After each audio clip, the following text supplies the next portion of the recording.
नमस्कार विद्यार्थी मित्रों, मौर्य क्लासेस में आप सभी का स्वागत करते हैं। आज मैं आपको वो कॉन्सेप्ट बताने वाला हूँ जो आपने कहीं देखा नहीं होगा और ना ही कभी सुना होगा। हालांकि सुना होगा लेकिन पता नहीं होगा। तो आज मैं आपको सिखाने वाला हूँ कि कोई भी संख्या होता है, अगर उस संख्या के जो पावर होता है, अगर वो पावर 0 हो तो उसका आंसर 1 आएगा। ऐसा कब कहेंगे और क्यों कहेंगे, इसका पूरा निचोड़ हम आज पूरा बताने वाले हैं। जैसे कि एक एग्जांपल मैं आपको लेके बताता हूं। अगर मैं आपको मान लो 5 का पावर अगर 0 हो तो उसका आंसर 1 क्यों होगा। क्या कहता है, क्यों होगा भाई, क्यों होगा। ये पता करना है कि अगर 5 की पावर 0 हो तो बराबर 1, इसका आंसर क्यों होगा। हम इसी के बारे में बात करने वाले हैं और यही टॉपिक हम समझाने वाले हैं। पूरा डिटेल्स में समझाएंगे आपको। पूरा वीडियो अगर अंत સુધી तक देखते हो तभी आपको ये वीडियो समझ में आएगा। तो विद्यार्थी मित्रों, एक बात देखो, हम इसको कैसे सॉल्व करते हैं और इसका मतलब क्या होता है कि यहाँ पर अगर पावर 0 हो तो आंसर 1 क्यों आता है। तो चलिए देखो, अगर सपोज मान लो यानी कि 3 की पावर अगर 0 हो तो उसका आंसर 1 आएगा। 2 की पावर 0 हो उसका भी आंसर 1 आएगा। 10 की पावर 0 हो उसका आंसर 1 आएगा। माइनस की भी संख्या आप ले सकते हो। आप माइनस की भी संख्या लेके देखो, -5 का पावर अगर 0 हो तब भी उसका आंसर 1 आएगा। -1 का पावर अगर 0 होता है तब भी आपका आंसर 1 आएगा। -3 का पावर अगर 0 होगा तब भी आपका आंसर 1 ही आएगा। ऐसा क्यों। फ्रैक्शन में भी आप देख सकते हो, जैसे कि मान लो 1/2 का अगर पावर 1 हो तब भी आपका आंसर यही आएगा। 1/2 का पावर अगर 0 हो 3 हो तब भी आपका आंसर 1 ही आएगा। या आप ब्रेक करने में अगर कोई भी पावर अगर 0 हो तब भी उसका आंसर 1 आएगा। या अगर करने में 3 हो तो उसका आंसर भी कितना आएगा, 1 होगा। सर ये 1 होगा क्यों, 1 तो आ तो रहा है, बट सर ये 1 आने का रीजन क्या है। तो मैं बस यही रीजन बताने वाला हूं। फ्रैक्शन में आए, नंबर में आए, माइनस में आए, फ्रैक्शन में आए, किसी भी तरीके से अगर आपके पावर में, अगर उसके खोपड़ी में अगर 0 होता है तो उसका आंसर क्या होगा, 1 होगा। तो यही चीज मैं आपको बताने जा रहा हूं। तो चलिए देखो, मैं आपको बताता हूं तो इसमें क्या करना है क्या नहीं करना है। तो देखो, इसका पूरा कॉन्सेप्ट एक बार देख लो, ऐसा क्यों होता है। आप लोगों ने बड़ा 7th क्लास में एक रूल्स पढ़ा होगा और वो रूल्स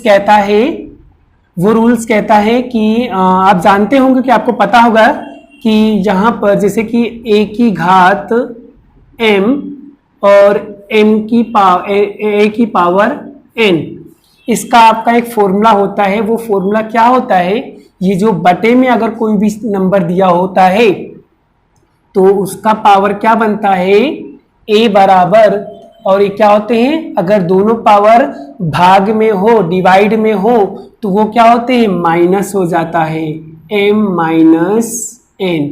यही सूत्र बनता है, हालांकि आप सभी को पता होगा, बराबर, ठीक है। तो इस तरीके से तो अगर मैं चाहूं ये m की जगह पर अगर मैं n लिख दूं तो इसको ऐसे हमें लिख सकता हूं, इसको ऐसे a बराबर m बराबर n, मतलब इसको इस तरीके से मैं कर सकता हूं, बिल्कुल कर सकता हूं, क्योंकि n के बराबर में भी क्या होता है, m होता है। क्लियर हो गया। तो मैं इसको इस तरीके से लिख सकता हूं, an बटे an। क्लियर, यानी कि इसको मैं इस तरीके से कर सकता हूं, n - n बराबर क्या होता है, 0 होगा। पता चल गया आपको, n - n बराबर कितना हो जाएगा, 0 ही हो जाएगा। और आगे देखिए, जैसे कि मान लो अगर 5/5 लिखूंगा तो 5 से 5 कट जाएगा, कितना आंसर आएगा, 1 आएगा। यानी इन शॉर्ट आपका जो फाइंड करना था मिल गया आपका आंसर। क्या मिलना था बेटा, इससे 1 कटेगा तो कितना बचेगा, 1 बचेगा। यानी कि अगर a की पावर यहाँ पर 0 होगा तो इसका आंसर क्या होगा, 1 ही होगा ना। n - n बराबर 0 हो जाएगा और a बराबर कितना हो जाएगा, 1 हो जाएगा। यही तो मुझे फाइंड करना था। क्लियर हो गया। लेकिन अगर आप कहो कि n की पावर की जगह अगर 0 हो जाए, मतलब यहां पर अगर 0 हो जाए तो वो आंसर क्या होगा, नॉट डिफाइंड होगा।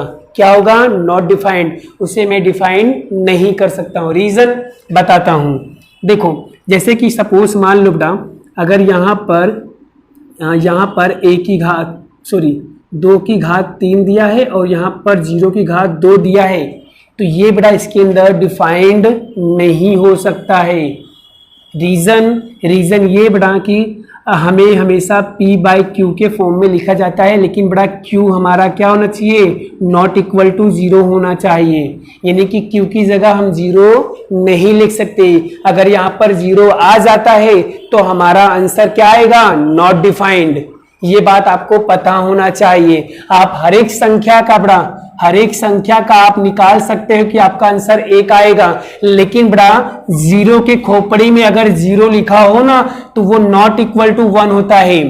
ये पूरे वर्ल्ड में बेटा एक ऐसा नंबर है कि 0 का पावर अगर 0 होगा तो उसका आंसर 1 नहीं होगा।